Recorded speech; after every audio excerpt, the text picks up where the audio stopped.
Let's connect with mentors. Let's bring mentees together. Let's break that access barrier. I wanted to create a platform where women take the initiative and they are assured that these mentors are not going to say no. No. As women, we still spend too much time waiting for the right support, right guidance, right permission. What can be given to you can be taken.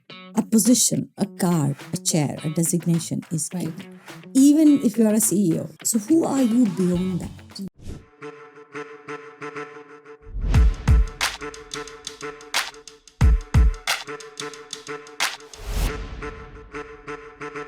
Welcome to another episode of Rewrite the Rules. A lot of us are taught to build a life by staying focused, staying consistent, and being known for one thing.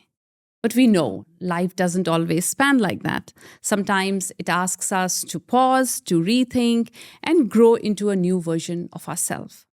My guest today, Kanchana Gupta, embodies that. Her journey spans corporate leadership, entrepreneurship, art, and mentorship. Lots of ships there.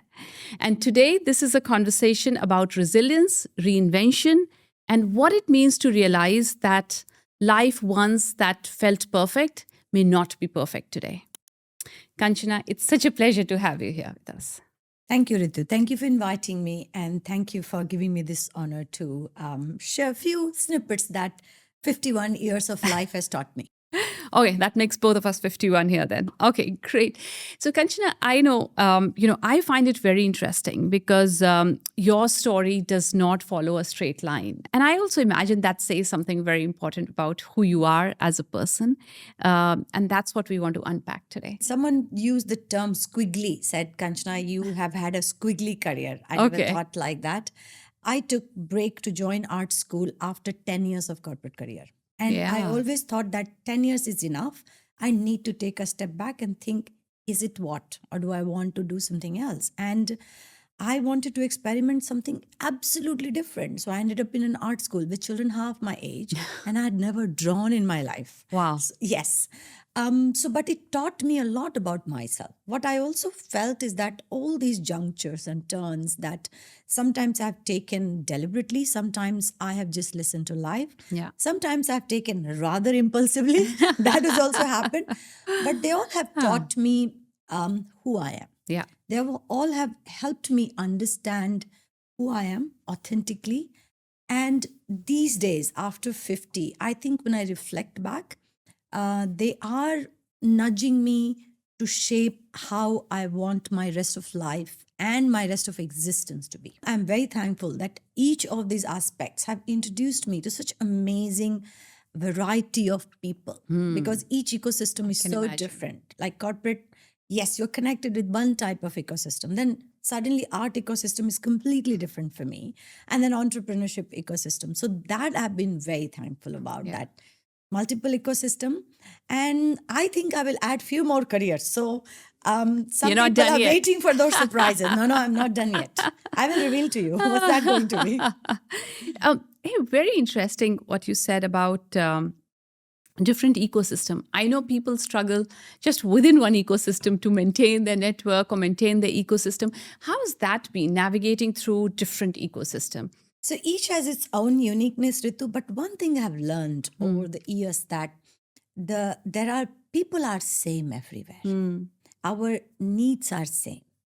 Our need to connect, our need to understand, our need to be understood, our need to be given a space, our need to be heard, our need to be listened to, our need to be empathetic towards others and to ourselves is very common. Yeah, right. There's a lot of personas we put up. Correct. But if you go below the persona, people are really the same, And that has been my amazing revelation. And that has been my mantra of connecting. What led you after your success in the corporate world to say, okay, now I want to be an artist? Like, what was the trigger? For first 30 years, my life was a very straight line. Nothing squiggly. Yeah. I grew up in a small town in India. Straight away went to school, college. What will get me a job? MBA was the buzzword in 90s. A kid of that time did MBA, got a job, fell in love, got married at the age of 24, 25, had a kid by 30. absolutely by rule book, including that I have to have a child before 30. 30. The whole conditioning of the biological age of a woman. Correct. I followed the rule book thoroughly. But something happened, I think, in my early 30s when I was completing 10 years in corporate world. And perhaps by then, and I was thriving very well. Sure. And perhaps I'd reached to a point where I could see the surface more clearly. When you're a junior, you're still below. Correct. I could see the surface very clearly. And few questions started bubbling. That do I want to be like that? Are they my role models? And I remember myself asking these questions. And there was something which said, no, I want to try something else in life. I may come back. I may not like it, but I don't know till I try it. So my motto in life is, even if you see my WhatsApp, it says, don't wish for it, work for it. Yeah. So I was like, unless I've tried it, I really don't know. A friend took me, first time I went to an art school, and I looked at the energy and I said, I want to do this. And everyone looked at me and said, really? So I went to teachers and they said, oh, you need to have an art portfolio. And I said, what is portfolio? I said, you need to show us. I had nothing. So I joined weekend classes at NAFA on Saturdays for 9 months to build a portfolio and to get the admission. I really wanted to try that. And everyone in my office betted that I'll be back in 3 months. That didn't happen. So it was just a question that, okay, I am 33, 34. I still have another perhaps 40, 45 years ahead of me. Do I want to experiment? And that desire to experiment, Ritu, has constantly been for last almost 20 years with me. And that was the defining point. What was the second inflection point? So you did art, you went to the college, you went to LaSalle, right? Yeah. And then? So I went to LaSalle, spent 2 years and earned a diploma in fine arts, cried in every critique session. Many of my teachers actually thought that I will not continue being an artist. Honestly, I wasn't very good at painting and drawing. But I found one area, one niche, which arts taught me. One is that art reconnected me to my love of reading. I used to love reading, which kind of corporate world and marriage and child, all went away. But art school, you start reading about history, culture, sociology, psychology, about issues in contemporary art. That's how art is taught in art school. So I loved that sense of reading. I was like, okay, I was devouring all that sort of philosophy or reading. That was an excitement. And second thing, I realized that the art is not just about creating a fabulous painting. It was my second year when I realized it is about taking something and expressing in your own way. And I still own that part of being an artist. And that kind of defined who I became as an artist later.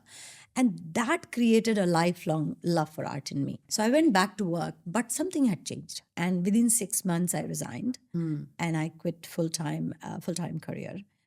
So that has been, and since then, I took 4 years break. Had another child and started building my career as an artist. And very few people know, actually, in that break, I created my first startup, which failed. After 3 years, I closed it. So vLookUp is not my first entrepreneurship journey. It's my second. It's called myarttracker.com, and it was meant to be a database of auction prices of Southeast Asian artists. That has been few of the squiggly ones that happened. Art school, came back, resigned, founded my first venture, closed it after 3 years. Okay, very interesting, very interesting. Kanchana, in my work, I work with a lot of women leaders like you. And one of the things that comes up constantly, actually not only women leaders, to think about it, even men, success gets defined in a certain way, right? Did the definition of success change in this whole journey? Yes, it changed dramatically, Ritu, actually. And I think the key lesson and the key thing that I've learned is that how a definition of success has to be owned and personalized rather than a common definition. Till then, I was following the common definition of success. And I realized that, happiness has nothing to do with this so-called position and label and big money of success. Yes, one has to be financially independent and live well, Right. but they are not highly correlated after a point. When I quit full-time career, I had a team of 30 plus people reporting. Only 4 or 5 reached out to me after that because I wasn't relevant for them anymore. Yeah. And it was a very philosophical. Initially, like everybody, I felt little bitter. Betrayed. Yeah. But philosophically, I felt that was the best thing that has happened to me because it taught me 2 things. What can be given to you can be taken away. A position, a card, a chair, a designation is given. Even if you are a CEO, Yeah. Yeah. what is given to you by an organization, by somebody else, can be taken away. So who are you beyond that? Yeah. That became the definition of success to me. What is that cannot be taken away from me? Who I am. And that's what I started building. My definition of success has become that. Something that nobody can take away. Powerful, very powerful. But I also want to talk about another big inflection in your life, and that on a personal front. What does resilience mean for you? Because everybody has different definition of resilience, right? Sometimes people say, oh, resilience means keep pushing through. Some people say resilience means pausing, reflecting. But I really want to understand from your lived experience. So tell us a bit about, tell us about your health scare that you had. The whole world was going through COVID. I was diagnosed with breast cancer at that point in time. That definition to push through is a very ego-driven definition of resilience. To me, that phase, the definition of resilience became acceptance and surrender, and to listen to what life was trying to tell me. I believe very strongly that if you do not listen to what life is trying to tell you, life will keep bringing those lessons again and again and again till you really listen to that. So I found my strength and resilience in acceptance and surrender. Total acceptance. Not asking why me. Because there was no answer of why me. Yeah. I have no family history. I was a hiker, runner, very fit person. And yet I'm staring at it. Yeah. So yes, initially it comes as a shock. Yeah. Some days I was down and I accepted that also. Yeah. Some days I was fine and I accepted that also. And the 2 things that gave me a lot of power in that phase, Ritu, one is that people connection. So I called 5 people. My yoga teacher, my art curator, of course, my family, my best friend. I told them one thing. I'm going to go through it. Some days I'll be in a complete dump. Yeah. And you guys have to lift me up. And one beautiful lesson I learned, which translated in vLookUp, people like to help. You have to ask for it. And they said, yes, we are there. Mid of the night, we will pick you up. I reached out to these people and said, lift me up. I need you. I am weak at this point in time. Yeah. And that's what acceptance brought. Not that, definition of resilience that, no, I'm doing fine. I'll be okay. No, I am not doing fine. Please lift me up and eventually I'll be fine. I jokingly sometimes say that when we don't reach out enough, because I always tell people, think of the other way. When people reach out to you for help, how do you feel? And every single person says, oh, it feels great. We feel valued. We feel things, right? And when you don't ask the other person, you're devoiding them of that joy, right? You're kind of not giving them that chance to be there for you. I want to talk about your, how did vLookUp came into being, your philosophy behind that. Tell us a little bit about vLookUp. I started looking at mortality at 46 because when the C word hits you, you are like, I never know when it comes, what happens, all kinds of questions. And the first question I had was, I have had a fabulous life. Yes, I've been loved. I've had family, career, financial freedom. I have a beautiful family back home. But is that it? Is that it? And the answer was no, that's not it. There has to be something more than that. Yeah. There has to be something more than that. And I was looking at my bookshelf and I came across Viktor Frankl's book, Man's Search for Meaning, one of my favorite books from college days. And Viktor Frankl talks about the power of the end, the vision, the dream that you have. And that's when I started reflecting on my life and said, what is one thing that I wanted to do, but I couldn't in the flow of life? Right. And I realized that the one thing I really wanted to do was the break access barrier to leaders. Coming from my own example, I went to a village school Right. till I was grade 6. I went to a small school in Patna. I went to a college in Patna. I didn't go to a fancy, big, elite school, college, MBA. Yeah. And when I entered corporate world, there was so much of these barriers. Are you from so-and-so school, so-and-so college, all that stuff. We all have experienced that. Very close group of people and you don't get, your access point there. And I felt why it should be. If you had the privilege to go to a great school or college, why will you restrict your access to people with same privilege? Correct. So that problem statement had stayed with me, but I had not done anything. Sure. So at this moment, that statement came back. And I was like, if I believed in it and I have not taken action on it, nothing will change. So let me take a small action. And during my chemotherapy days, vLookUp started. Why vLookUp? Because I loved Excel. So I was called vLookUp Queen. And some people later told me, do you know it's a SEO nightmare because vLookUp means Microsoft vLookUp. That's right. I don't care. Yeah. And then I started working on vLookUp. And suddenly, chemo became a secondary story. Suddenly, the dream and the desire that I have to bring this to life. Let's connect with mentors. Let's bring mentees together. Let's break that access barrier. Women hesitate to ask for help. You're asking. They are afraid to be told no. Yes. So I wanted to create a platform where women take the initiative and they are assured that these mentors are not going to say no. No. Yeah. Also, I wanted to tap into these mentors and tell them that, hey, why don't you give beyond your KPI, your organization, your DNI? So yes, by the time my treatment was over, the name was decided, the website was registered.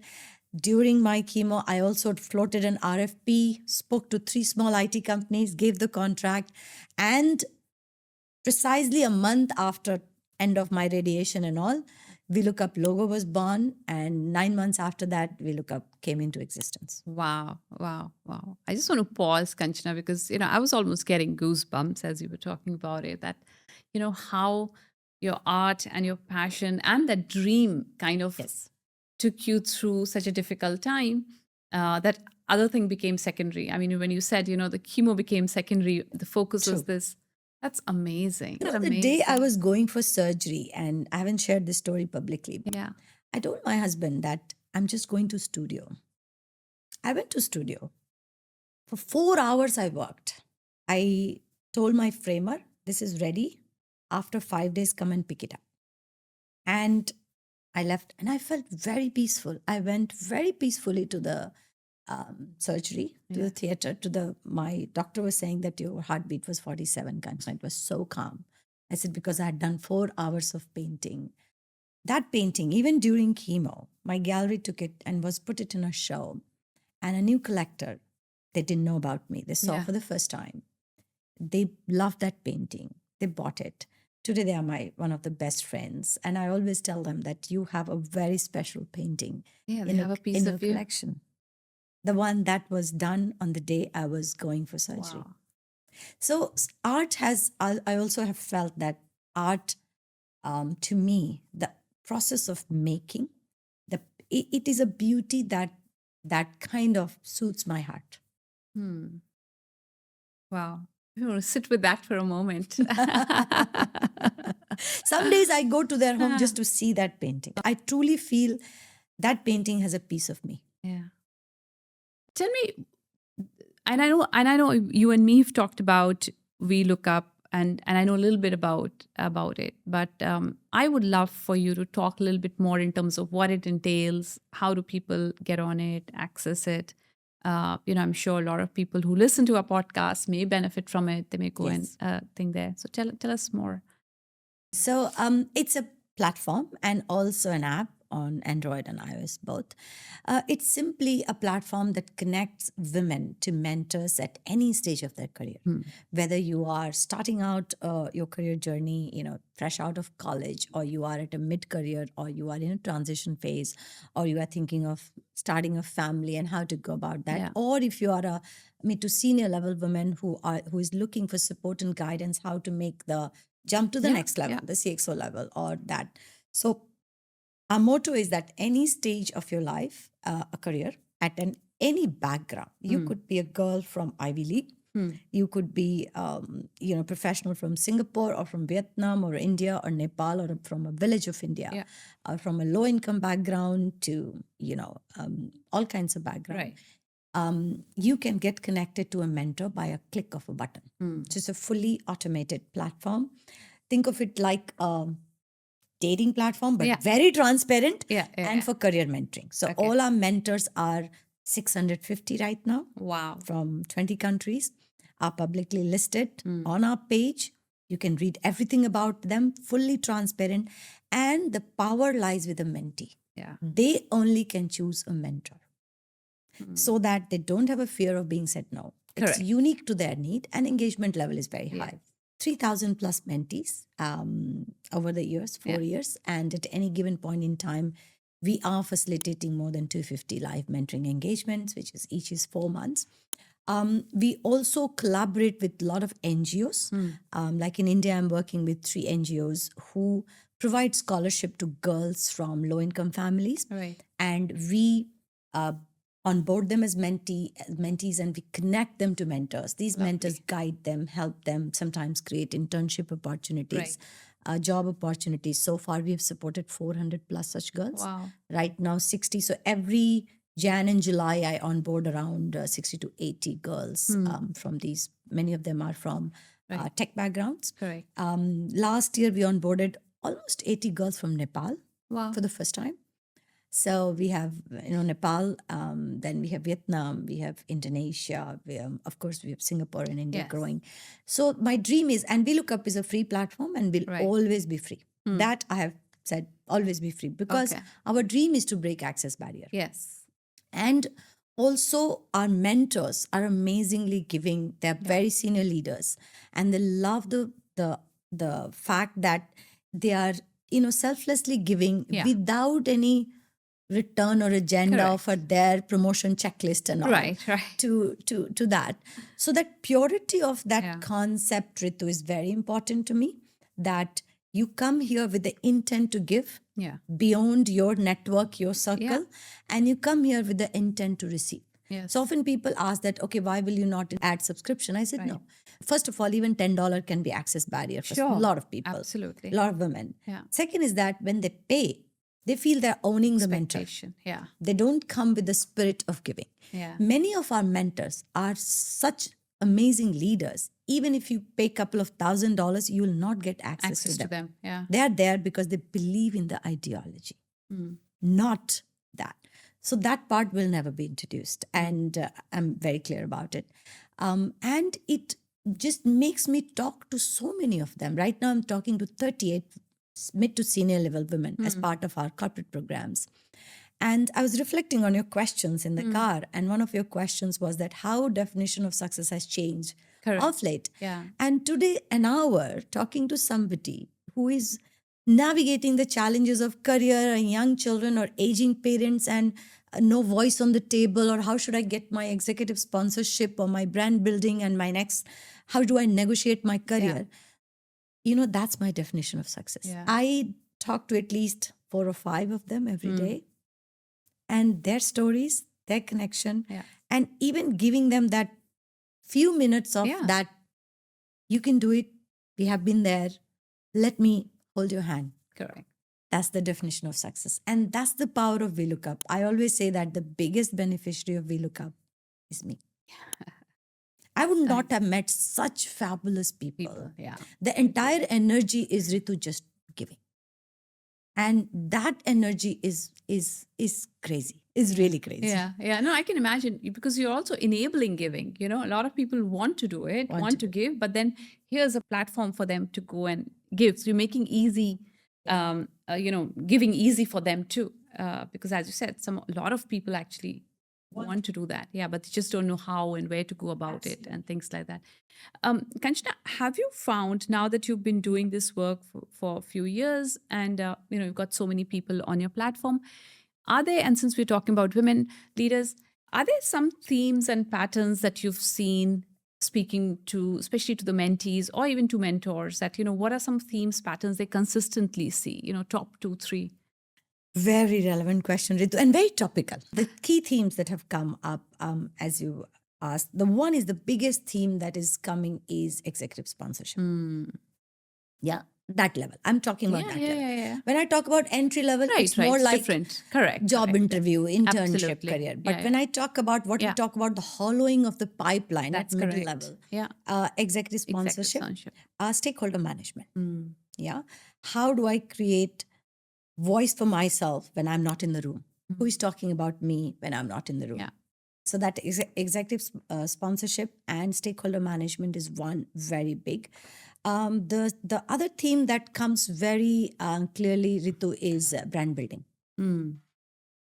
I think it is becoming very relevant for women leaders now, within organization, outside organization, the networking and brand building. Many of them find it as a challenge because, of course, they have family to take care of, and they're like, I'm giving best to my job, and on the top of it, I have to do this. I have to invest time and effort in brand building. Yeah. And because if I'm not doing, I'm going to lose out to somebody else who is more visible. So I do feel that has created a very added pressure. In fact, some time back, I wrote on LinkedIn that has become a big inherent silent pressure that I feel many women leaders are feeling. Absolutely. So daytime to your job, family, after that work on your branding, your story, your visibility, and all that stuff, your network. That has become very critical for them. And of course, the leadership skills. Yeah. That how do I, if I want to take the jump to next level, how do I do conflict resolution? Right. How do I do, bringing all the parties together, strategic thinking? Correct. But executive sponsorship and brand building, brand building surprised me, but networking and brand building, very high. Yeah. Very high. Yeah. No, it's good because I, for the book, Rewrite the Rules, when I had also spoken to about 200 leaders, we did some in-depth interviews, we did some assessments and just conversation. And actually for us, in those 5 pillars that we have in the book, branding and networking is there. So those have consistently come up. So we had things that came up for us when we bucket them in 5 pillars. One was confidence, networking, visibility, balance, and growth. So, I was just thinking visibility is all about branding and sponsorship and stakeholders, and then networking. And so it's very, very consistent with what we see in our work too. Yeah. And my data set is Ritu for this very high potential, high performing women.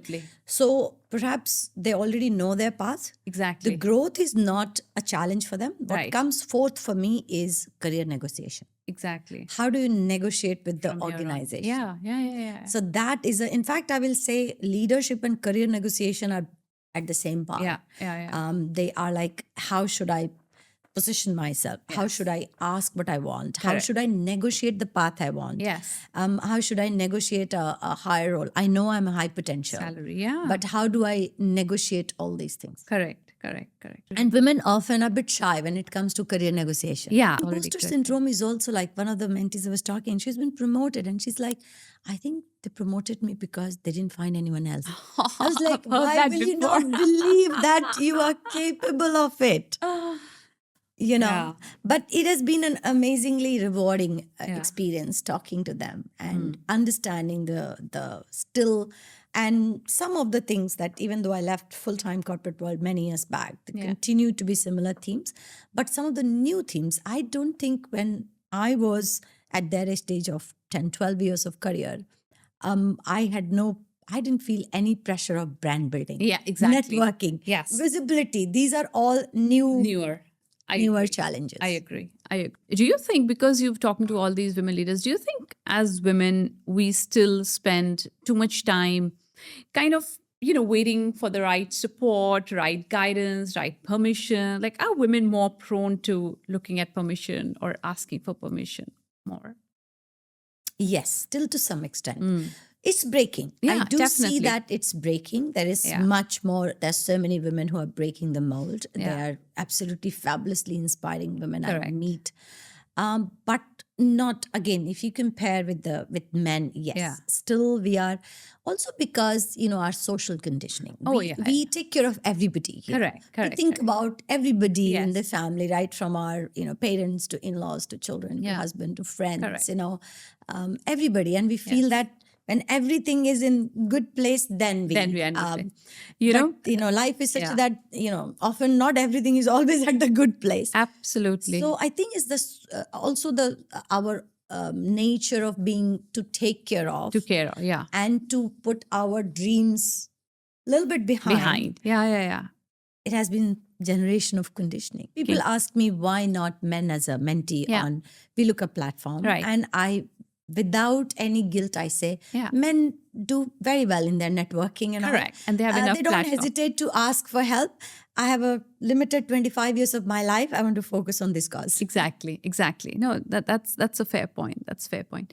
For somebody who is listening to this and who feels that they have probably outgrown whatever they're doing, wherever they are, but they're still afraid of change, right? All of us resist change. What would you want to say to them? Few things. Of late, I've been talking to a few of my mentees about it. One is that, so I love hiking. And one of the rules of hiking that a guide taught me many years back, never think of the peak. Think of the next 5 meters only. The path will reveal itself. Beautiful. So one is that if you think that everything will be charted, then you're going to take the step, then you'll always be in that moment of, what you call, how do I take the next step? Because, oh my God, the peak is so far. Yeah. Will I ever reach there? Think of next 5 steps. There's a power in action and movement. Make a list of small things that you can do daily. Even if it's like researching that what else I can do. Yeah. Even if it's like connecting to one person over LinkedIn or asking one person. Do not keep thinking about your being stuck situation. Take action. Thank you so much, Kanchana. It's been a joy speaking with you. And I do want to say to our listeners, if you're thinking about resilience and reinvention and what else to do, you want to check out this episode. And also, I will put links to vLookUp. Have a look if that's something you want to go and join either as a mentee or even as a mentor. Thank you so much again, Kanchana. Thank you, Ritu. And as I said, I'm not done yet. Good luck with that. Thank you. Thank you. And I have a small gift and a Thank you so much. Oh. First of all, I love the color combination. Thank As you. an artist, and I love the, silver text. And thank you so much, Ritu. I love writing. I love writing. Perfect. Thank you. You're welcome.